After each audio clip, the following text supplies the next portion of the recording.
Welcome back to the channel and welcome back to another quick pick prediction video. In this video, I'll be predicting the light heavyweight bout between Nikita Krylov versus Modestas Bukauskas. And how do I feel about this one right here is I'll go low confidence Modestas Bukauskas to beat Nikita Krylov. So if Nikita Krylov didn't lose these couple fights, he didn't get knocked out like in two of his last, three fights, or three of his last three fights, however many fights, but I know he at least got knocked out twice in recent fights. So if that didn't happen, I probably would pick Krylov to win this fight. But recency and taking damage and getting knocked out definitely factors heavy in, who you lean to.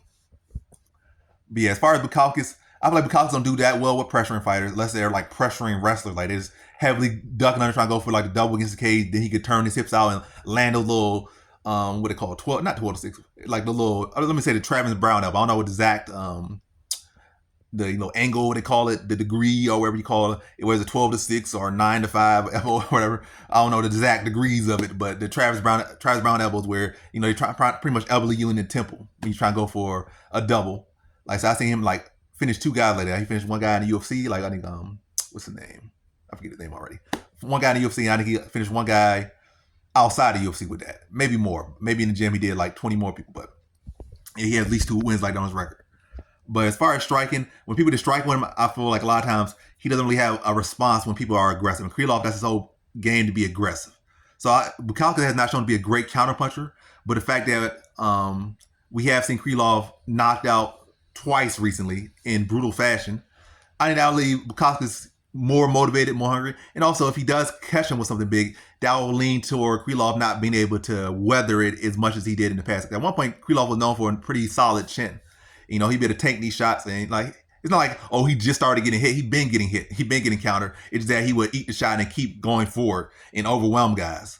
Like, let's say, it was like the Volkan Ozdemir fight. Like, Volkan Ozdemir was cracking him the whole time, but Ozdemir's cardio weared out before Krylov's chin. That's pretty much it was. So at one point, but that's the thing. Use your chin as a shield or as a battering ram. Eventually, it's going to wear down. Even a real battering ram. Use a battering ram all the time.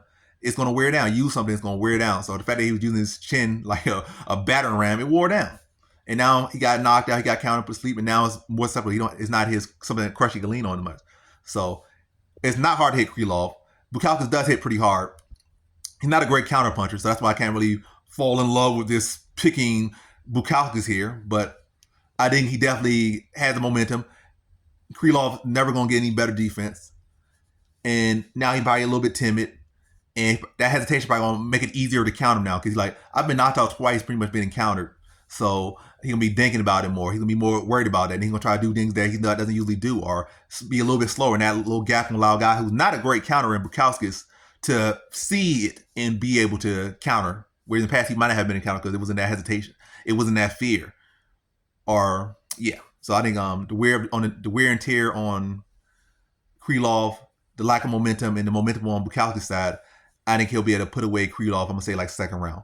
Probably be a little bit slow start, be a little bit rough, but then I think eventually he'll find that shots, and I think Krylov's chin not going to respond, as they used to in the past. It's going to respond how it's been in recent years, in recent fights, and this is just not going to be able to hold up, and he's going to wilter and fall and stumble. And I see, I'm going to say mid-second round TKO. So in this one, I got Modestas Bukauskas via second round TKO.